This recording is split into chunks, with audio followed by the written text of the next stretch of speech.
Hello students, welcome to WB exam guide. প্রত্যেককে ঈদ মুবারক। আজকে ঈদের দিন, তবুও তোমাদের জন্য একটা স্পেশাল ক্লাস নিয়ে আসলাম তোমাদের পরীক্ষার কথা মাথায় রেখে। আজকে আমরা যে টপিকটা আলোচনা করব, তোমরা অন স্ক্রিন দেখতে পাচ্ছ। আজকের আলোচনার টপিকটা হচ্ছে আমাদের ফান্ডামেন্টাল রাইটস। খুবই গুরুত্বপূর্ণ একটা টপিক, এটা কিন্তু পরীক্ষায় আসবে। এখান থেকে বিভিন্ন রকমের প্রশ্ন কিন্তু তোমাদের পরীক্ষা আসবে। ফান্ডামেন্টাল রাইটস থেকে আমরা কি কি বিষয়গুলো পড়বো, কোন কোন জিনিসগুলো জানতে হবে, এই নিয়ে আজকে আমরা ক্লাসে বিস্তারিত আলোচনা করব। ঠিক আছে?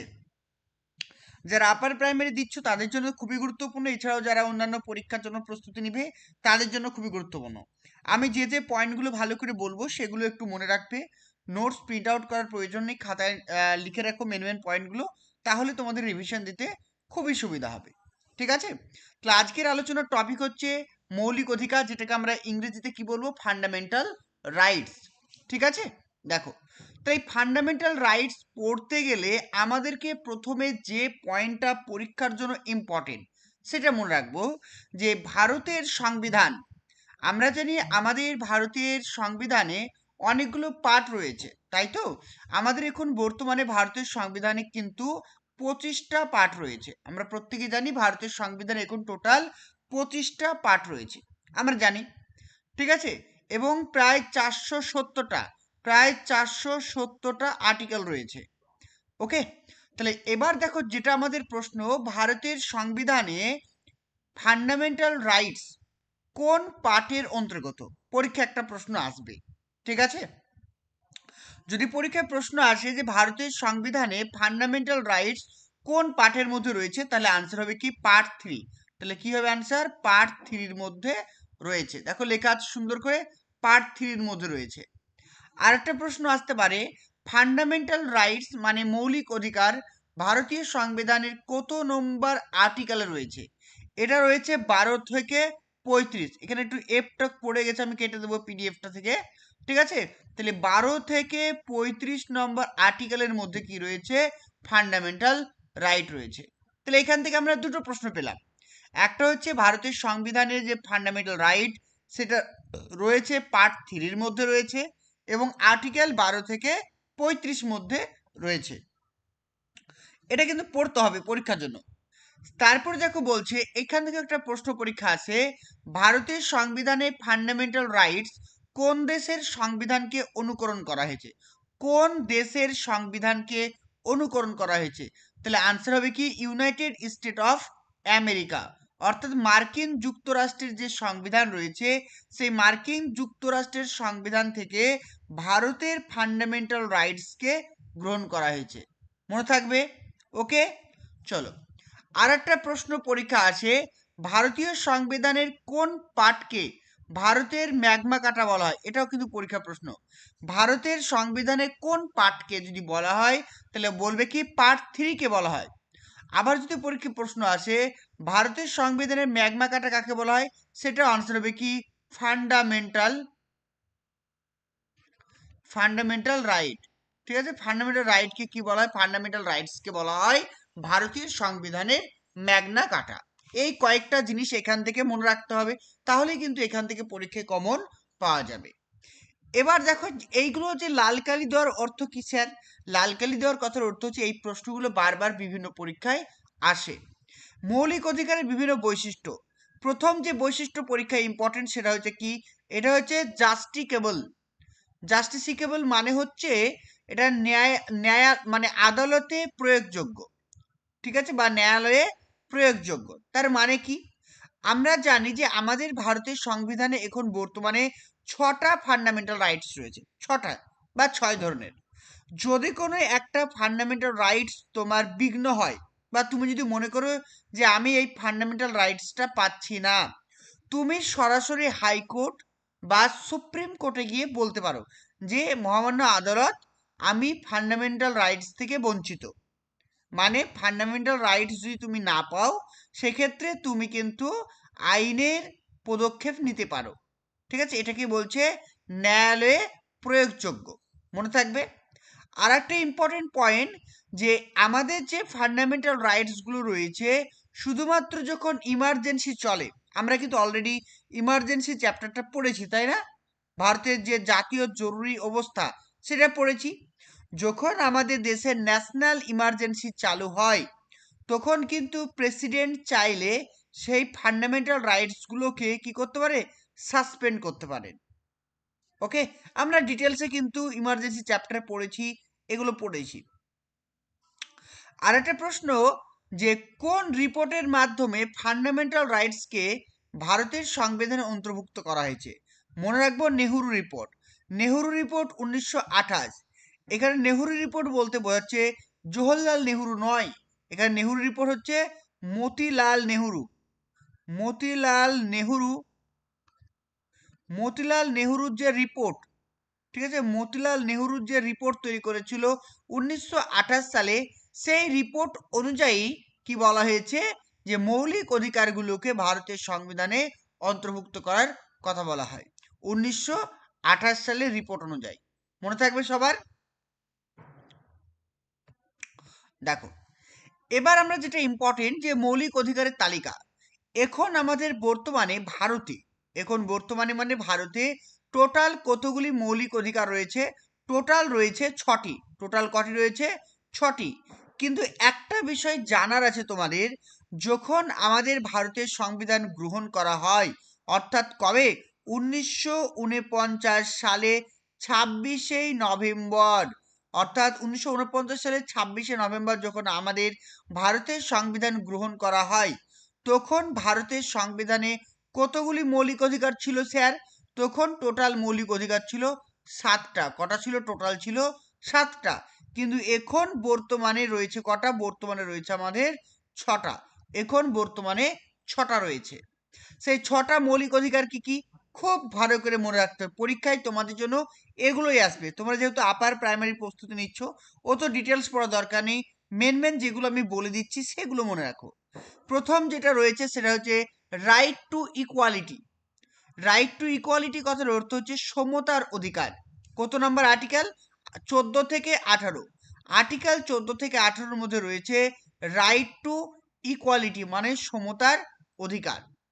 2 নাম্বার নয়, এখানে আর একটা ইম্পর্টেন্ট আমরা মনে রাখবো, রাইট টু ইকুয়ালিটির মধ্যে ইকুয়ালিটি বিফোর ল, আইনের সমতা, মানে সোশ্যাল ইকুয়ালিটি মানে সামাজিক সমতা, ও ইকুয়াল অপরচুনিটি মানে সমান সুযোগ আছে, কিন্তু ইকোনমিক ইকুয়ালিটি বা অর্থনৈতিক সমতা কিন্তু নেই।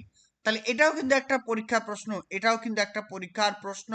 রাইট টু ইকুয়ালিটি বলতে কি বোঝায়? রাইট টু ইকুয়ালিটি বলতে বোঝাচ্ছে ইকুয়ালিটি বিফোর ল হতে পারে, সোশ্যাল ইকুয়ালিটি হতে পারে, ইকুয়াল অপরচুনিটি হতে পারে, কিন্তু ইকোনমিক ইকুয়ালিটি কিন্তু নেই।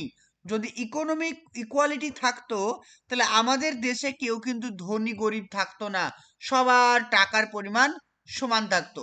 এটা কিন্তু আমাদের ভারতের সংবিধান নেই, ইকোনমিক ইকুয়ালিটি। বোঝা গেল? ক্লিয়ার? তাহলে যে পয়েন্টগুলো বললাম এগুলো কিন্তু একটু ভালো করে মনে রাখতে হবে। ওকে, চলো, সেকেন্ড যেটা রয়েছে মৌলিক অধিকার, সেটা হচ্ছে কি রাইট টু ফ্রিডম। খুব ইম্পর্টেন্ট, এটাও কিন্তু পরীক্ষা প্রশ্ন আসে, যে রাইট টু ফ্রিডম কত নাম্বার আর্টিকেলে রয়েছে? মানে স্বাধীনতার অধিকার রয়েছে আর্টিকেল 19 থেকে 22। ঠিক আছে, এগুলো কিন্তু ডিটেলসে পড়তে হবে, আমরা পড়বো। তারপরে চলে আসি আমরা 3 নাম্বার, দেখো, শোষণ বিরোধী অধিকার, অর্থাৎ right against exploitation. Right against exploitation, এটা বলা হয়েছে আর্টিকেল 23 থেকে 24। খুবই ইম্পর্টেন্ট, পরীক্ষায় কিন্তু বারবার করে আসে, খুব পরীক্ষা আসে। তাহলে রাইট এগেনস্ট এক্সপ্লয়টেশন মানে হচ্ছে শোষণের বিরুদ্ধে অধিকার, এটা হচ্ছে আর্টিকেল 23 থেকে 24। তারপরে 24 number, right two freedom of religion, অর্থাৎ ধর্মীয় স্বাধীনতার অধিকার। ধর্মীয় স্বাধীনতার অধিকার রয়েছে আর্টিকেল 25 থেকে 28। তারপরে চলে আসি কালচারাল অ্যান্ড এডুকেশনাল রাইট, যেটা রয়েছে আর্টিকেল 29 থেকে 30-এর মধ্যে। আর্টিকেল 29 থেকে 30-এর মধ্যে রয়েছে কালচারাল অ্যান্ড এডুকেশনাল রাইটস। তারপরে চলে আসো, তারপর 6 নম্বর বলছে রাইট টু কনস্টিটিউশনাল রেমিডিস, অর্থাৎ সাংবিধানিক প্রতিকার লাভের অধিকার। তাহলে এই 6টা কিন্তু অধিকার আমরা জানলাম, তাই তো? এটা রয়েছে আর্টিকেল 32-এর মধ্যে রয়েছে। তাহলে সাংবিধানিক প্রতিকার লাভের অধিকার, যেটা রাইট টু কনস্টিটিউশনাল রেমিডিস। এই যে 6টা অধিকার আমরা কিন্তু ভালো করে জানলাম, এগুলো কিন্তু আমরা এবার ডিটেলসে পড়ব। এর আগে আমি একটা কথা বলেছিলাম যে ভারতের সংবিধানে বর্তমানে 6টি অধিকার রয়েছে, আগে কিন্তু ছিল 7টা। তাহলে আগে আগে কোনটা ছিল এখন বর্তমানে নেই সেটা দেখে নেব। আগে যেটা ছিল এখন নেই সেটা হচ্ছে রাইট টু প্রপার্টি, মানে সম্পত্তির অধিকার, যেটা আর্টিকেল 31-এ ছিল। আর্টিকেল 31-এ ছিল সম্পত্তির অধিকার, এটা এখন কিন্তু আর ফান্ডামেন্টাল রাইটসের মধ্যে নেই, এটা এখন বর্তমানে লিগ্যাল রাইট হয়ে গেছে। তাহলে সম্পত্তির অধিকার কি, বর্তমানে সম্পত্তির অধিকার হচ্ছে লিগ্যাল রাইট। কি হবে, লিগ্যাল রাইটের মধ্যে পড়বে, খুব ভালো করে মনে রাখতে হবে। বলা হয়েছে 44তম সংশোধনী আইন, কত নম্বর, 44তম সংশোধনী আইন 1978 সালে এটিকে বাদ দেওয়া হয় এবং এটি বর্তমানে একটি লিগ্যাল রাইটস। আর এটি এখন বর্তমানে আর্টিকেল 300 এবং পার্ট 12 আর্টিকেল 300 এর মধ্যে রয়েছে। আর্টিকেল 300 পার্ট 12 এর মধ্যে এটি বর্তমানে রয়েছে, খুব ভালো করে এটা মনে রাখতে হবে, ঠিক আছে। আর আরেকটা পয়েন্ট তোমাদের পরীক্ষার জন্য ইম্পর্টেন্ট, যে ইমার্জেন্সির সময়ে কোন আর্টিকেলগুলিকে স্থগিত করা যায়। আমরা জানি ন্যাশনাল ইমার্জেন্সি, এগুলো অলরেডি পড়েছি। ন্যাশনাল ইমার্জেন্সির সময়ে আমরা কি করতে পারবো, আমাদের ভারতের সংবিধানে যে ফান্ডামেন্টাল রাইটসগুলো রয়েছে সেগুলো সাসপেন্ড করা যায় শুধুমাত্র আর্টিকেল 20 এবং আর্টিকেল 21। আর্টিকেল 20 এবং আর্টিকেল 21, আর্টিকেল 19 স্থগিত হবে শুধুমাত্র যুদ্ধ বা বাহ্যিক আক্রমণের ক্ষেত্রে, আভ্যন্তরীণ বিদ্রোহ নয়। তাহলে কি বললাম, এটা মাথায় রাখবে, আর্টিকেল 20, ভালো করে শোনো, আর্টিকেল 20 এবং আর্টিকেল 21 কোনোভাবেই কিন্তু এটাকে সাসপেন্ড করা যাবে না, কোনোভাবেই করা যাবে না। আর আর্টিকেল 19 শুধুমাত্র আমরা তখনই করতে পারবো যখন যুদ্ধ বা বাহ্যিক আক্রমণের জন্য কি হবে, ন্যাশনাল ইমার্জেন্সি হবে, তখন 19কে সাসপেন্ড করতে পারবো। কিন্তু আর্টিকেল 20 আর 21কে কোনোভাবে কোনো পরিস্থিতিতেই সাসপেন্ড করা সম্ভব নয়। এটা কিন্তু ভালো করে মনে রাখবে, পরীক্ষার জন্য ইম্পর্টেন্ট। দেখো এবার যেটা আমরা পড়বো সেটা হচ্ছে কি, আর্টিকেল 13। আর্টিকেল 13 থেকে একটা ইম্পর্টেন্ট পরীক্ষা আসে কি, যে আর্টিকেল 13টা কি দেখে নাও।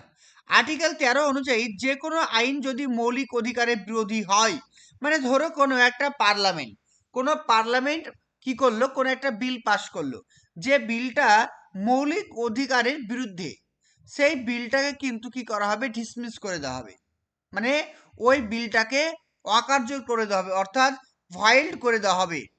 এই যে ক্ষমতা, এই ক্ষমতাটাকে কি বলছে, জুডিশিয়াল রিভিউ বলছে।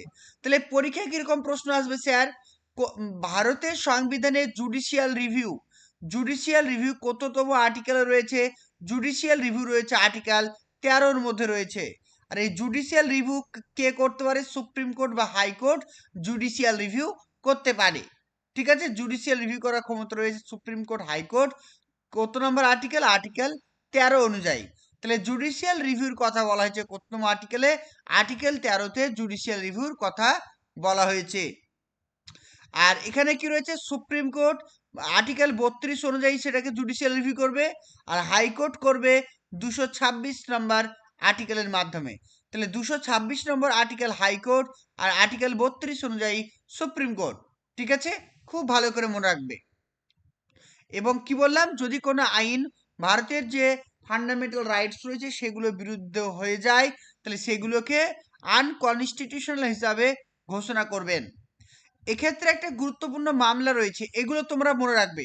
এবার এই মামলাটা যদি মনে রাখতে না পারো কোনো দরকার নেই, কারণ এখানে বলা হয়েছিল কেশবানন্দ ভারতী কেস 1973-তে বলা হয়েছিল, সুপ্রিম কোর্ট বলেছে যে ভারতের সংবিধানে যে ফান্ডামেন্টাল রাইটস রয়েছে বা মৌলিক অধিকার রয়েছে সেগুলোকে কি করা যায়, সেগুলোকে কিন্তু অ্যামেন্ডমেন্ট করা যায়, মানে সংশোধন করা যায়, কিন্তু বেসিক স্ট্রাকচারকে কখনোই কিন্তু আমরা লঙ্ঘন করতে পারবো না, বেসিক স্ট্রাকচারের লঙ্ঘন করা যাবে না। তাহলে বেসিক স্ট্রাকচারের কথা কোন আইনে বলা হয়েছিল, কেশবানন্দ ভারতী কেসে বলা হয়েছিল। এটাও কিন্তু পরীক্ষার জন্য ইম্পর্টেন্ট। তোমাদের শিক্ষকতার স্বপ্নকে পূরণ করার জন্য আমরা নিয়ে এসেছি শিক্ষকতার স্বপ্ন পূরণের নতুন ব্যাচ। এখানে প্রাইমারি আপার প্রাইমারি দুটি কোর্সই তোমরা করতে পারবে। আমাদের কি কি এই কোর্সের মধ্যে থাকছে? প্রতিদিন লাইভ ক্লাস থাকছে, রেকর্ডিং ক্লাস থাকছে এবং অধ্যায় ভিত্তিক মক টেস্ট, অর্থাৎ যে ক্লাসটা করানো হবে পরের দিন সেই ক্লাসটার উপরে মক টেস্ট থাকবে এবং প্রত্যেকটা ক্লাসে টাইপিং করা অর্থাৎ প্রিন্টেড নোট কপি থাকবে, যেগুলো তোমরা অতি সহজে ভালো করে পড়তে পারবে। যারা আমাদের কোর্সে অ্যাডমিশন নিতে চাইছো, স্ক্রিনে দেওয়া যে নাম্বারটি রয়েছে 9647300217, আমাদের ক্লাস শুরু হবে জানুয়ারির 1 তারিখ থেকে। তো যারা ভর্তি হবে অবশ্যই তাড়াতাড়ি যোগাযোগ করো। চলো, এবার আমরা প্রত্যেকটা আর্টিকেলকে ভালো করে জানবো, ঠিক আছে? এগুলো থেকে কিন্তু ডিটেলসে প্রশ্ন আসতে পারে। প্রথমে যেটা আমরা পড়বো সেটা হচ্ছে কি right to equality. Right to equality, equality মানে কি? সমতার অধিকার। আমরা বুঝতে পারছি ইকুয়ালিটি কথার অর্থ হচ্ছে সমতার অধিকার।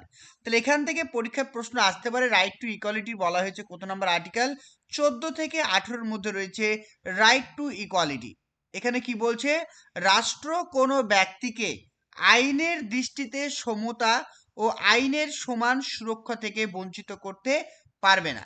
অর্থাৎ ভারতের প্রত্যেকটা নাগরিক, শুধু ভারত বলে নয়, অন্যান্য দেশের নাগরিককেও আইনের দৃষ্টিতে কিন্তু সবাইকে সমানভাবে দেখা হবে। এই জন্য দেখবে আমাদের যে কোর্ট রয়েছে, হাইকোর্ট বলো, সুপ্রিম কোর্ট বলো, সেখানে একটা মূর্তি থাকে, সেই মূর্তির চোখ দুটো বাঁধা থাকে। কারণ আইন সবার জন্য সমান, আইন কাউকে দেখে না, তাই তো? তাই এখানে বলছে যে আইন দৃষ্টি সমতা, মানে আইনের দৃষ্টি সবার জন্য সমান এবং আইনের সমান সুরক্ষা থেকে কেউ বঞ্চিত হবে না। এখানে কি বলছে? দুটো গুরুত্বপূর্ণ ধারণা। এই যে equality before law, number one কি? নাম্বার ওয়ান হচ্ছে ইকুয়ালিটি বিফোর ল। তাহলে কি বললাম? যে রাইট টু, মানে কি বললাম, right to equality, right to ইকুয়ালিটির মধ্যে দুটো জিনিস পড়ছে। একটা হচ্ছে ইকুয়ালিটি বিফোর ল, মানে আইনের দৃষ্টিতে সবাই সমান। এটা নেওয়া হয়েছে কোথা থেকে? এটা নেওয়া হয়েছে ব্রিটিশ সংবিধান থেকে। ইম্পর্টেন্ট। তাহলে equality before law, equality before law নেওয়া হয়েছে কোথা থেকে? ইকুয়ালিটি বিফোর ল নেওয়া হয়েছে ব্রিটিশ সংবিধান থেকে। এটার অর্থ কি? এটার অর্থ হচ্ছে কারোর জন্য বিশেষ সুবিধা নেই, প্রত্যেকের জন্য। কিন্তু এটা কিন্তু বাস্তবে হয় না। আজকে আমি গরিব মানুষ, আমি যদি আইনের কাছে যাই, আমার জন্য একরকম বিচার হবে। একজন সেলিব্রিটি বলো বা একজন ধনী পরিবারের লোক যদি আইনের কাছে যায়, তার জন্য কিন্তু আলাদা বিচার হবে। আমরা এটা বাস্তবে সবাই জানি, কারণ ভারতের সংবিধান প্রতিটা ক্ষেত্রে সঠিকভাবে মেনে চলা হয় না। বলা হয় কিন্তু মেনে চলা হয় না। সবাই আইনের অধীন, কেউ আইনের ঊর্ধ্বে নয়। এটা হচ্ছে এই যে তোমার equality before law. Equality before law এর অর্থ কি? ইকুয়ালিটি বিফোর ল এর কথার অর্থ হচ্ছে সকলের জন্য আইন সবার জন্য সমান, আইনের ঊর্ধ্বে কেউ নয়, আইনের মধ্যে সবাই বর্তমান। আর একটা পয়েন্ট রয়েছে ইকুয়াল প্রোটেকশন অফ ল, মানে আইন সবাইকে সমানভাবে রক্ষা করবে। এটা হচ্ছে 2 নাম্বার পয়েন্ট, আইন সবাইকে সমানভাবে কি করবে? প্রোটেকশন করবে। এটা বলা হয়েছে আর্টিকেল 14-1-এ। এটা বলা হয়েছে আর্টিকেল 14-1-এ বলা হয়েছে। আর এটা বলা হয়েছে আর্টিকেল 14-2-এ বলা হয়েছে। ঠিক আছে, কি বলা হয়েছে? যে ইকুয়াল প্রোটেকশন অফ ল। এটা কোথা থেকে নেওয়া হয়েছে? এটা নেওয়া হয়েছে আমেরিকান সংবিধান থেকে নেওয়া হয়েছে। তাহলে প্রথমে যেটা পড়লাম ইকুয়ালিটি বিফোর ল, সেটা নেওয়া হয়েছে ইংল্যান্ড থেকে। আর ইকুয়াল প্রোটেকশন অফ ল সেটা নেওয়া হয়েছে আমেরিকান সংবিধান থেকে। এটার অর্থ কি? একই পরিস্থিতিতে সবার জন্য একই আইন। ধরো আমি চুরি করলাম, একটা গরিব মানুষ চুরি করে যে শাস্তি হবে, একজন কোটিপতি, একজন সেলিব্রিটি মানুষ যদি চুরি করে, তার জন্য একই রকম শাস্তি হবে। সমানদের সমানভাবে আচরণ, মানে কি বলছে? সবাইকে সমানভাবে শাস্তি বলো, আচরণ সব করা হবে, কোনো রকম বৈষম্য করা যাবে না। চলো, এবার দেখবো আমরা 15 নাম্বার আর্টিকেল। 15 নাম্বার হচ্ছে কি? অ্যাবলিশন অফ ডিসক্রিমিনেশন, অর্থাৎ বৈষম্য নিষেধ, মানে প্রোহিবিশন অফ ডিসক্রিমিনেশন। মানে ভারতের যারা নাগরিক রয়েছেন তাদেরকে কোনোভাবে কি করা যাবে না? ডিসক্রিমিনেশন করা যাবে না, কোনো রকম বৈষম্য করা যাবে না। কোন কোন বিষয়ে বৈষম্য করা যাবে না? দেখো, এখানে বলছে কোন কোন বিষয়ে কাউকে বৈষম্য করা যাবে না। ধর্ম, ধর্ম নিয়ে কাউকে বৈষম্য করা যাবে না। হিন্দু হোক, মুসলিম হোক, খ্রিস্টান, জৈন, প্রত্যেককে সমানভাবে সুযোগ দিতে হবে, কাউকে বৈষম্য করা যাবে না। রেস, বর্ণ, কাস্ট, জাতি, সেক্স, লিঙ্গ, প্লেস অফ বার্থ, মানে কোথায় সে জন্মগ্রহণ করেছে, অর্থাৎ religion, race, caste, sex, place of birth, এগুলোর ভিত্তিতে কোনো মানুষকে বা কোনো নাগরিককে আমরা কিন্তু ডিসক্রিমিনেশন করতে পারবো না, মানে বৈষম্য করতে পারবো না। কিন্তু এই আর্টিকেলটা কোন আর্টিকেলে বলা হয়েছে? এটি বলা হয়েছে আর্টিকেল 15-তে বলা হয়েছে। এই আর্টিকেলের কিছু কি রয়েছে? ব্যতিক্রম রয়েছে। কি কি ব্যতিক্রম রয়েছে? যেমন দেখো, নারী ও শিশুদের জন্য আলাদা সুযোগ দেয়। দেখবে অনেক জায়গায় নারীদের জন্য সিট রিজার্ভেশন থাকে, এটা কিন্তু স্পেশাল রিজার্ভেশন, ঠিক আছে, অর্থাৎ নারী এবং শিশুদের জন্য হয়ে থাকে। তারপর আবার কি বলছে দেখো, পিছিয়ে পড়া শ্রেণী যেমন ওবিসি, ওবিসি সম্প্রদায়ে যারা রয়েছেন তাদেরকে বিশেষ সুবিধা দেওয়া হয়। কত নম্বর আর্টিকেল? আর্টিকেল 15-4, সরি, আর্টিকেল 15-4-এ কি বলা হয়েছে? ওবিসি অর্থাৎ ব্যাকওয়ার্ড ক্লাসের জন্য বিশেষ সুযোগ।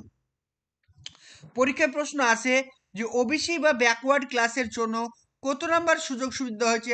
আর্টিকেল 15-4-এ সুযোগ দেওয়া হয়েছে।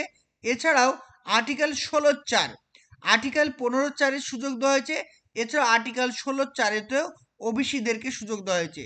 16-4-এ কি বলা হয়েছে? সরকারি চাকরিতে ওবিসিদের সংরক্ষণ। পরীক্ষা যদি প্রশ্ন আসে সরকারি চাকরিদের ওবিসি সংরক্ষণ বলা হয়েছে আর্টিকেল 16-4-এ বলা হয়েছে, খুব ভালো করে মনে রাখতে হবে।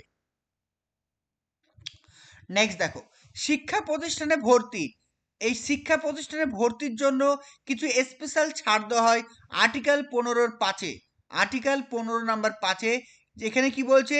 এসসি, এসটি, ওবিসিদের জন্য শিক্ষা প্রতিষ্ঠানে কি করা হয়?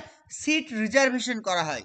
শিক্ষা প্রতিষ্ঠানে এসসি, এসটি, ওবিসিদের জন্য সিট রিজার্ভেশনের কথা বলা হয়েছে আর্টিকেল 15-5-এ।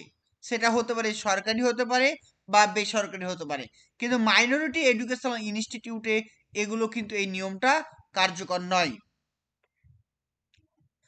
তারপর দেখো, অর্থনৈতিকভাবে দুর্বল, যেটা ইডাব্লিউএস, ইডাব্লিউএসদেরকেও কিন্তু সুযোগ দেওয়া হচ্ছে কত পার্সেন্ট? 10% সুযোগ দেওয়া হচ্ছে। জাস্ট এইটুকু একটু মনে রাখো, তাহলেই হবে। তারপর দেখো, শিক্ষা প্রতিষ্ঠানের সংরক্ষণের কথা বলা হয়েছে, অর্থাৎ ওবিসি সংরক্ষণ, আদার ব্যাকওয়ার্ড ক্লাসদের সংরক্ষণের কথা বলা হয়েছে। এখানে কি বলছে? 93তম অ্যামেন্ডমেন্ট অ্যাক্ট 2005-এ আর্টিকেল 15-5-এ যোগ করা হয়েছে। তাহলে কি বলছে? শিক্ষাক্ষেত্রে ওবিসিদের জন্য সংরক্ষণের কথা বলা হয়েছে কততম আর্টিকেলে? 15-5। কত নম্বর অ্যামেন্ডমেন্ট, কততম সংশোধনীতে ভারতের সংবিধান এটা যোগ করা হয়েছে? এটা যোগ করা হয়েছে 2005 সালে যোগ করা হয়েছে। কততম অ্যামেন্ডমেন্ট? 93 অ্যামেন্ডমেন্টে যোগ করা হয়েছে, ঠিক আছে। আর ইডাব্লিউ এর সংরক্ষণ যোগ করা হয়েছে 2019 সালে 103 নাম্বার অ্যামেন্ডমেন্টে, ঠিক আছে, 103 নাম্বার অ্যামেন্ডমেন্ট বা 103তম সংশোধনীতে 2019 সালে ভারতের সংবিধানে যোগ করা হয়েছে। এখানে 10% রিজার্ভেশনের কথা বলা হয়েছে। চলো নেক্সট দেখো, সরকারি চাকরিতে সমান সুযোগের কথা। আর্টিকেল 16-1 এবং আর্টিকেল 16-2, ভালো করে মনে রাখবে। আর্টিকেল 16-1, আর্টিকেল 16-2, এখানে কি বলছে দেখো, ভারতের সংবিধানের প্রস্তাবনায় প্রিম্বেলে থাকা সোশিয়ালিস্ট শব্দের সাথে আর্টিকেল 14 এবং আর্টিকেল 16 অনুচ্ছেদ মিলিয়ে supreme court equal pay for equal work, সমান কাজের জন্য সমান মজুরিকে একটি মৌলিক অধিকার হিসাবে ব্যাখ্যা করেছেন। তাহলে ভারতীয় সংবিধানের কত নম্বর আর্টিকেলে মানে ইকুয়াল পে, ইকুয়াল ওয়ার্কের কথা বলা হয়েছে? সেটা হচ্ছে আর্টিকেল 14 এবং আর্টিকেল 16-কে একসঙ্গে ব্যাখ্যা করে এটিকে বলা হয়েছে। অর্থাৎ সমকাজের জন্য সমবেতন, এটা সরাসরি কিন্তু মৌলিক অধিকারের মধ্যে লেখা নেই। এটি সাধারণত directive principal of state policy বা ডিপিএসপির অংশ হিসাবে পরিচিত, যেটা আর্টিকেল 39 ডি এর মধ্যে পড়ছে, ঠিক আছে। চলো নেক্সট চলে আসি আর্টিকেল 17। আর্টিকেল 17-এর মধ্যে কি রয়েছে? আর্টিকেল 17-এর মধ্যে রয়েছে abolition of untouchability. Abolition of untouchability মানে হচ্ছে অস্পর্শতার বিলোপ, মানে কোনো মানুষকে আমরা এখন অছুঁত বলতে পারবো না, আগেকার দিনে ইতিহাস পড়লে আমরা দেখতে পাই যে যারা নিচু জাতির মানুষ তাদেরকে কেউ ছুতো না, মানে স্পর্শ করতো না, তাদের সঙ্গে মিশতো না, তাদের কোনো জিনিস খেত না। কিন্তু ভারতের সংবিধানে আর্টিকেল 17-তে এটা পরিপূর্ণভাবে মানে সম্পূর্ণভাবে সেটাকে অ্যাবলিশ বলে ঘোষণা করা হয়েছে, কোনোভাবে সেটাকে আর গ্র্যান্টেড করা যাবে না।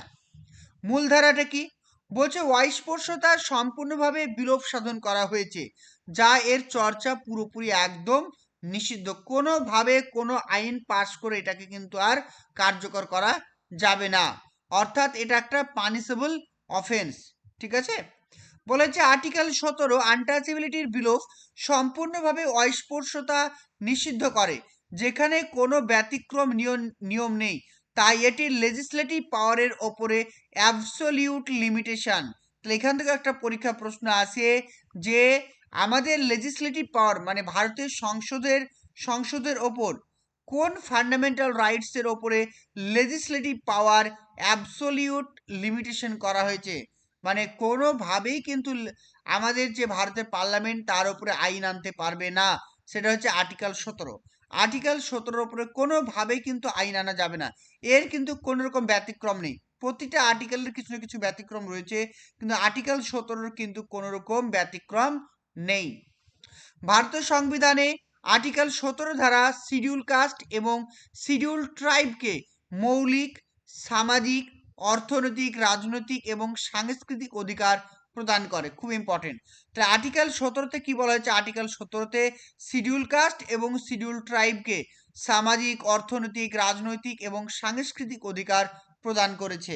এটাও কিন্তু ভালো করে মনে রাখতে হবে।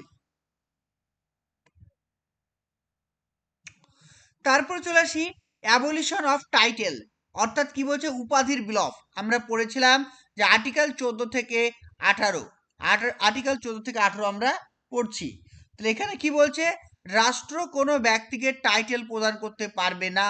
তাহলে কোনো ব্যক্তিকে টাইটেল দেওয়া যাবে না, শুধুমাত্র সামরিক ক্ষেত্রে আর শিক্ষাগত উপাধি ছাড়া। এটা মাথায় রাখতে হবে। আর ভারতের সংবিধানে আর্টিকেল কি? আর্টিকেল দেখো 18-তে কি বলা হয়েছে? ভারতরত্ন, পদ্মভূষণ, পদ্মশ্রী এই সমস্ত পুরস্কারগুলো প্রদান করা হয়ে থাকে। আর আরেকটা জিনিস, সরকারি চাকরিতে সমান সুযোগের কথা বলা হয়েছে আর্টিকেল 16। এটাও কিন্তু ভালো করে মনে রাখবে, ঠিক আছে? সরকারি চাকরিতে সমান সুযোগ, আর্টিকেল 16, এটা ইম্পর্টেন্ট পরীক্ষার জন্য। তাহলে আর্টিকেল 17 পড়ে নিলাম। এবার আমরা আর্টিকেল 18 পড়লাম যে অ্যাবলিশন করা হবে। আর একটা ইম্পর্টেন্ট পয়েন্ট এখানে দেখে নিই আমরা। তো আজকে আমাদের এই পর্যন্ত থাকলো। প্রথম মানে ফান্ডামেন্টাল রাইটসটা আমাদের পড়া হয়ে গেল। প্রথম যেটা ছিল সেটা আমরা পড়ে নিলাম। এটা হচ্ছে second, right two freedom. Right two freedom আমরা সেকেন্ড ক্লাসে পড়বো। ঠিক আছে? প্রথম যেটা আমাদের আর্টিকেল ছিল তোমরা দেখে দিই একবার, আর একবার দেখে দিই প্রথম যেটা আর্টিকেল আমাদের ছিল।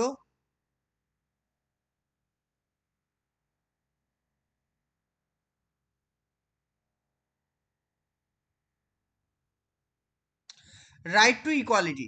রাইট টু ইকুয়ালিটি আমরা কিন্তু পড়ে নিলাম। আর্টিকেল 14 থেকে 18 রাইট টু ইকুয়ালিটি আমরা পড়ে নিলাম। নেক্সট দিন আমরা যেটা পড়বো সেটা হচ্ছে কি রাইট টু ফ্রিডম।